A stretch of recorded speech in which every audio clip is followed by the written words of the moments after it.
It began with a wish, one that seemed innocent under the glow of 10 birthday candles. Iris stood in a sun-drenched kitchen, pigtails tied neat. Her mother recorded the moment on her phone, smiling. But across the table, Grandma Rose looked on with a gaze full of sudden, unexplained terror. Iris took a deep breath and blew. As the smoke drifted, she whispered her heart's desire to live forever. Grandma Rose gasped, her shaking hands grabbing the girl's wrists. "You made the same wish I did at your age," she wept, collapsing into her chair. That night, the house felt cold. Iris crept into her grandmother's room, finding the old woman clutching a faded photograph and praying in the shadows. They snuggled together, but the air was heavy. Grandma whispered a final warning. "Remember, you are still yourself, no matter what the mirror shows." In the morning, the wish claimed its first price. Iris woke to find Grandma had passed away in her sleep. The house was filled with the sound of Mom's grief.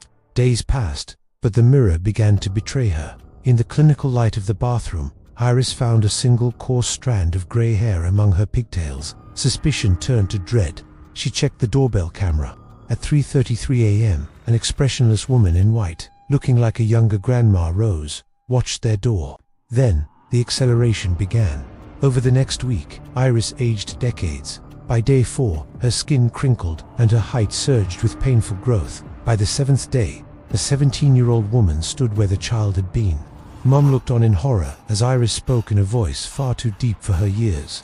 "You can't fix a wish, Mom," Iris said, her eyes filled with an ancient sadness. They sought help, but science had no answers for the supernatural. Dr. Kaplan stared at the charts in his cluttered office, bewildered. Before his eyes, the young woman was becoming a middle-aged stranger. The end came swiftly. By the time Iris reached her final hours, she was a woman of 90, frail and bedridden, watching the others in the shadows. At midnight, the life she wished to keep forever slipped away, but the wish remained. On the doorbell camera, a 30-year-old Iris now stands guard. Years later, Mom stands in a cemetery, warning a new generation. To eternal candles burn in the grass. Be careful what you wish for. It might watch over you forever. If you are enjoying this descent into madness, if you crave more of these terrifying tales, then you know what to do.